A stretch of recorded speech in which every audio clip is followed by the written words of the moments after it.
நீங்கள் உலகமெங்கும் போய் சர்வ சிருஷ்டிக்கும் சுவிசேஷத்தை பிரசங்கியுங்கள் என்ற இயேசுவின் வார்த்தைகளுக்கேற்பவும் தேவனுடைய திட்டமான அழைப்பிற்கேற்பவும் சொல்லப்படாத இடமாகிய பீகாருக்கு 1972 ஆண்டில் கால்பதித்தார் சகோதரர் டி அகஸ்டின் ஜெபக்குமார் அவர்கள்.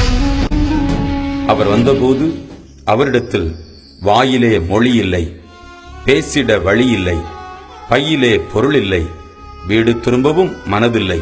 காரணம், கிறிஸ்துவை அறிந்தவன் ஒருவனும் இல்லை. ஊழிய ஆரம்பம் தெருவின் ஓரந்தான் என்றாலும் இருதயத்தின் ஏக்கமெல்லாம் ஆத்மபாரம் ஒன்றுதான். அனுப்பினவர் அவரல்லவா, அவரே நடத்துவார் என்ற திடத்தோடு ஆரம்பிக்கப்பட்டதே சுவிசேஷ பிரதிவலி மிஷனரி இயக்கம் என்ற ஜெம்ஸ். கூடவே அன்றைய மிஷனரிகளின் ஊழிய முறைமைகளை பின்பற்றியதால் நிரந்தரமான கனிகளையும் காண முடிந்தது. எமது காரியமாய் யார் போவார் என்ற சத்தம் காதில் கேட்கும்போது யுத்த களத்தில் முதல் வரிசையில் நிற்பதற்கு நான் தயார் என்று உரைக்கும் நாவிற்கு சொந்தக்காரனே மிஷனரி. சொந்தம் பந்தம் யாவும் துறப்பான். அவன் தூரம் சென்று சத்தியம் உரைப்பான். கால்கள் வெந்து உடலை கரைப்பான். உயிரை உருக்கி பரத்தை நிறைப்பான். செத்தால் கூட விதையாய் முளைப்பான்.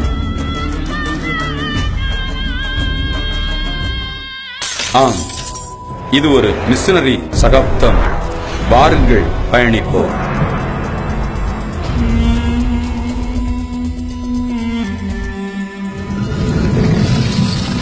பண்டைய காலத்தில் பெண்கள் பொட்டுக்கட்டி விடுதல் என்ற பெயரில் தேவதாசிகளாக விபச்சாரத்தில் ஈடுபடுத்தப்பட்ட அவல நிலையினை மாற்றவே ஏமி கார்மிக்கேல் என்ற மிஷனரியின் மூலமாக ஆரம்பிக்கப்பட்டதே டோனாவூரில் ஜொலிக்கும் நட்சத்திர கூட்டம்.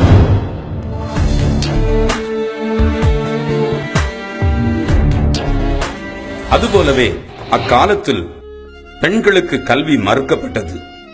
அவர்களின் முன்னேற்றமும் வெறுக்கப்பட்டது. இந்த மறுப்பிற்கும் வெறுப்பிற்கும் பதிலடி கொடுக்கவே சீகன் பால்க், கால்ட்வேல் என்ற மிஷனர்கள் பாடசாலைகளை நிறுவி அப்பெண்களின் வாழ்க்கை தரத்தை உயர்த்தி காட்டினர். இன்னும் சொல்லப்போனால் பெண்கள் அந்த காலத்தில் அடிமாடுகளாகவே கருதப்பட்டனர். அடுப்பை ஊதுவதற்கும் சுகத்தை தீர்ப்பதற்கும் செருப்பை துடைப்பதற்கும் பயன்படுத்தப்பட்டனர். இதிலும் கொடுமை என்னவென்றால், கன்னியாகுமரி மாவட்டத்தில் பெண்கள் மேலாடை அணிவது கூட தடை செய்யப்பட்டிருந்தது. இது போன்ற கொடுமைகளுக்கு முற்றுப்புள்ளி வைத்தனர் ரிங்கல் தோபே, வில்லியம் கேரி போன்ற மிஷனரி சாதனையாளர்கள். அது மட்டுமா, அக்காலத்தில் பெண்களுக்கு இழைக்கப்பட்ட கொடூரங்களில் உடன்கட்டை ஏறுதல் முக்கிய பங்கு வகித்தது. கணவன் மரித்துவிட்டால் மனைவியும் உடனெரிக்கப்படுவதே உடன்கட்டை ஏறுதல். ஆனால் உடன்கட்டை ஏறும் பழக்கத்தையே எரித்து சாம்பலாக்கினர் ராஜாராம் மோகன் ராயோடு இணைந்து வில்லியம் கேரி போன்ற மிஷனரிகள். அந்த காலத்தில் பெண் மருத்துவ தாதியர்கள் இல்லாமல் இருந்த காலகட்டத்தில் ஆண் மருத்துவரிடம் பிரசவம் பார்ப்பதையே அவமானமாக கருதி சவமாகி போன கற்பிணிகள் ஏராளம். இந்த கோர சம்பவம் ஐடாஸ் கேடாரின் உள்ளத்தை உருக்குலைத்ததால் உருவாக்கப்பட்டதே வெல்லூர் கிறிஸ்டியன் மெடிக்கல் காலேஜ் மருத்துவமனை. இன்றைய சூழலில் பீகார் மாநிலத்தில் அரைகுறை ஆடைகளோடு ரெக்கா டான்ஸ் ஆடுவதையும் விபச்சாரம் செய்வதையுமே தொழிலாக கொண்டுள்ள 50க்கும் மேற்பட்ட கிராமங்களில் 2 கிராமங்களே, அதாவது அமரிட்டோலா, பீராம்பூர் போன்ற கிராமங்களை ஜெம்ஸ் தத்தெடுத்து அவர் பீப்பிள் ப்ராஜெக்ட் மூலமாக பல்வேறு முறைகளில் அம்மக்களின் வாழ்வை சீராக்குவதோடு மட்டுமல்லாமல் கிறிஸ்துவையும் அவர்களுக்குள் பிரதிபலிக்க செய்கிறது. பெண் பிள்ளை பிறந்தால் அவள் என் பிள்ளை இல்லை என்று குப்பை தொட்டியிலோ ரயில் நிலையங்களிலோ தூக்கி எறியப்படும் குழந்தைகளை கரங்களில் அள்ளி அரவணைத்து அவர்களை படிப்பித்து உடுப்பித்து உயிர்ப்பித்து அழகு பார்க்கவே பல இல்லங்களையும் ஹிந்தி மற்றும் ஆங்கில பள்ளிகளையும் தொழில் கல்விகளையும் செவிலியர் பயிற்சி பள்ளிகளையும் ஜெம்ஸ் நடத்தி வருகிறது. பெண்கள் நாட்டின் கண்கள் என்று சொல்லப்பட்டாலும் இன்றும் பீகார் மாநிலத்தில் ஆண்களின் முன்னால் பெண்கள் முகத்தை மறைத்தே செல்வதும் குழந்தைகளை பெற்றெடுக்கும் இயந்திரங்களாக மட்டும் பயன்படுத்துவதும் சகஜமாகி இருந்தது. அப்படிப்பட்ட பெண்களுக்கு ஜெம்ஸின் மூலமாக தையற் பயிற்சி நிலையம், செவிலியர் பள்ளி, பெண்கள் தொழிற்பயிற்சி பள்ளி மற்றும் கணினி பயிற்சி மூலமாக அவளை உருவாக்கி கம்பீரமாக தலைநிமிர்ந்து நடக்க செய்வதோடு அவர்களது அடிமை சங்கிலியும் உடைத்தெறிவதற்கு உதவி செய்கின்றது. கணவனை இழந்து தவிக்கும் விதவைகள் இன்றும் பீகாரில் மதிக்கப்படுவதில்லை. பொருட்களுக்கு நிகராகவே கருதப்படுகின்றனர். கூடவே இயேசுவை ஏற்றுக்கொண்டதால் குடும்பத்தினராலும் சமுதாயத்தினராலும் புறக்கணிக்கப்படும் பெண்களுக்கு வாழ்வளிப்பதற்காக உருவாக்கப்பட்டதே ஜெம்ஸின் சுயதொழில் வேலைவாய்ப்பு திட்டம். இதன் மூலமாக அப்பெண்களுக்கு தையல் இயந்திரங்களை இயக்கவும் ஆடைகளை தைக்கவும் கற்றுக் கொடுத்து கூடவே தையர் இயந்திரங்களையும் கொடுத்து அவர்கள் தன் சொந்த காலில் நிற்பதற்கும் வழிவகுக்கின்றது நமது ஜெம்ஸ். பண்டைய காலத்தில் அறியாமை இருளில் மக்களின் கண்கள் மறைக்கப்பட்டதால் நோய்கள் தாக்கினாலும் குறி சொல்வோரை நாடினர். பேய்கள் பிடித்தாலும் மந்திரவாதியிடம் ஓடினர். அந்தோ பரிதாபம்! சுகமும் கிடைக்காது, விடுதலையும் இருக்காது. ஆனாலும் கால்கள் அப்பொய்யரை நாடுவதை நிறுத்தாது என்ற நிலையில் இருளின் ஜனத்திற்கு இயேசு என்ற பேரொளியால் பொய்யனை துரத்தி மருத்துவமனைகளை கட்டி நோய்களை குணமாக்கி அறியாமை கட்டுகளை உடைத்தெறிந்தனர் நமது மிஷனரி வீரர்கள். அறியாமை என்னும் தெரியாமையால் போலியோ பிள்ளைகள் கண்டு கொள்ளப்படவே இல்லை. குருடர்கள் வழிநடத்தப்படவில்லை. தொழு நோயாளிகள் சேர்த்துக் கொள்ளப்படவில்லை. ஊமை செவிடர் உற்று நோக்கப்படவில்லை. மனநிலை பாதிக்கப்பட்டோர் பொறுப்பில் எடுத்துக் கொள்ளப்படவில்லை. இந்த பரிதாப நிலையை கண்டு பரிதபித்த நமது மிஷனரிகள் ஒவ்வொரு ஒடுக்கப்பட்ட வெறுக்கப்பட்ட பிரிவினர்களுக்கும் தனித்தனியாக மருத்துவமனைகளையும் பள்ளிகளையும் இல்லங்களையும் என பல ஆரம்பித்து அவர்களை அரவணைத்து அவர்களின் முகத்தில் புன்னகை துளிர்விட வேர்களாயினர் நமது மிஷனரிகள். செய்த பாவத்திற்கு பரிகாரம் செய்திட வீட்டின் தலைப்பிள்ளைகளை நரபலி கொடுக்கும் அரக்க நெஞ்சர்களுக்கு நம் இரக்க தேவனை அடையாளம் காட்டி மனதுருக்க இயேசுவின் கல்வாரி விந்தையை அவர்களின் சிந்தையில் ஏற்றினர் நம் மிஷனரிகள். அன்று ஓலைச்சுவடிகளில் மட்டும் எழுத்துகள் பொறிக்கப்பட்டிருந்த காலகட்டத்தில் காகிதத்தில் எழுத்துகள் அச்சுகளாய் அணிவகுக்கும் அச்சடிக்கும் இயந்திரத்தை சீகன் பால்க் நடைமுறைப்படுத்தினதால் நமது நாட்டின் கல்வித்தரம் உயர காரணமானார்.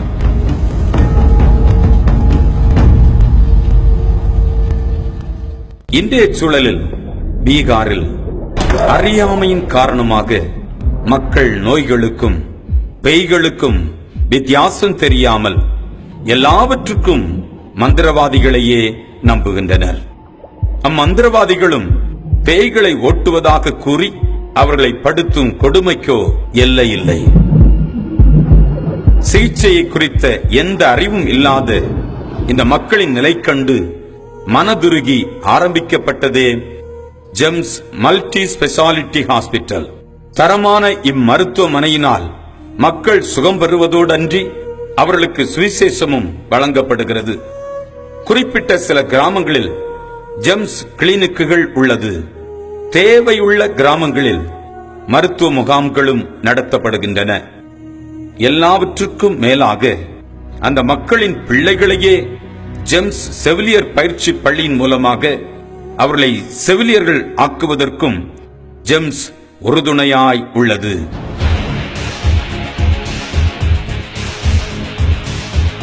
நரபலி தேவையில்லை, இயேசுவே நமக்காக பலியானார் என்பதை உணர்த்தவும், சாபத்தினால் கட்டப்பட்டவர்களையும் பிசாசின் பிடியில் சிக்கப்பட்டவர்களையும் பில்லி சூனியம் பாவ காரியம் போன்ற எல்லாவற்றிலும் இருந்து அவர்களை விடுவிப்பதற்காகவும் ஜெம்ஸ் வட மாநிலங்களில் பல்வேறு சுவிசேஷ கூட்டங்கள் மற்றும் கன்வென்ஷன் கூட்டங்கள் நடத்தி சாத்தானின் தலையை நசுக்கி 3ஆம் நாள் எழுந்த வெற்றி நாயகன் இயேசு கிறிஸ்துவின் நாமத்தினால் விடுதலையாக்கப்படுகின்றனர்.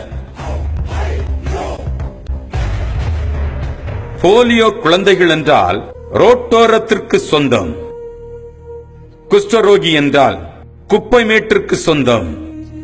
இம்முறையின்படியே எய்ட்ஸினால் பாதிக்கப்பட்டவர்கள், டிபி நோயினால் பாதிக்கப்பட்டவர்களின் நிலைமையும் அதுவே. அப்படிப்பட்ட நிலையை மாற்றி சரித்திரத்தை புதிதாக எழுத ஜெம்ஸ் போலியோ பிள்ளைகளுக்கு தயாசாகர் என்ற பெயரில் இல்லமும்,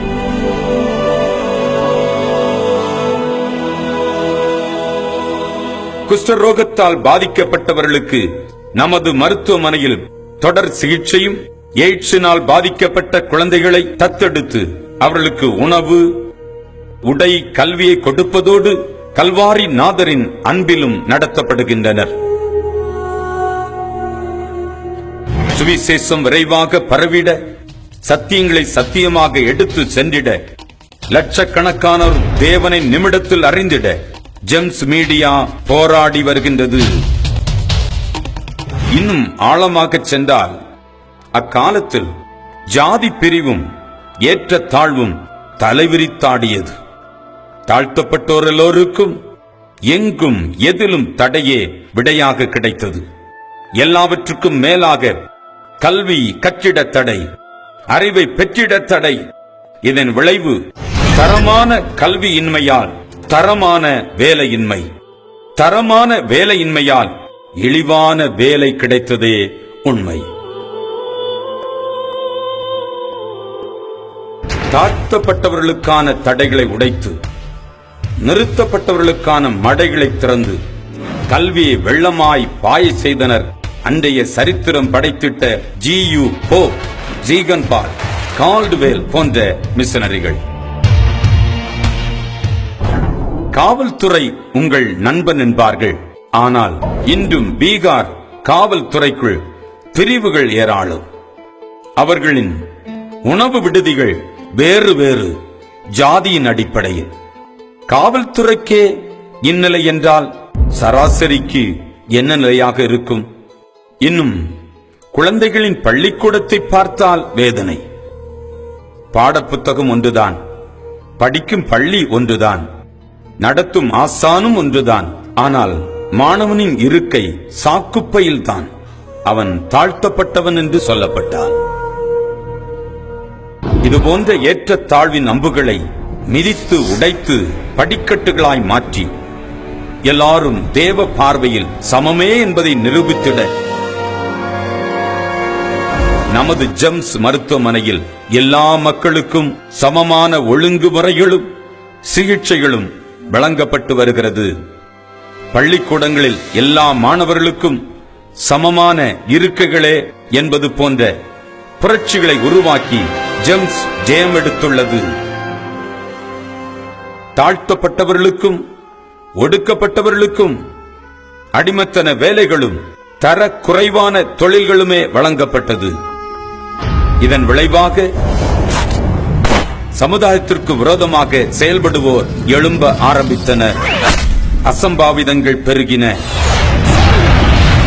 மாநிலத்தின் தராதரமும் கெட்டுப் போயிற்று. இந்நிலையினை மாற்றிட அப்படிப்பட்டவர்களையும் தேவன் சேனையில் இணைத்து நேசித்ததால் இன்று சாதாரண கற்களும் வைர கற்களாய் மின்னின தேவ பார்வையில் அவர்களும் இன்றைய தலைவர்களாகவும் போதகர்களாகவும் தேசத்தை அசைக்கின்றனர்.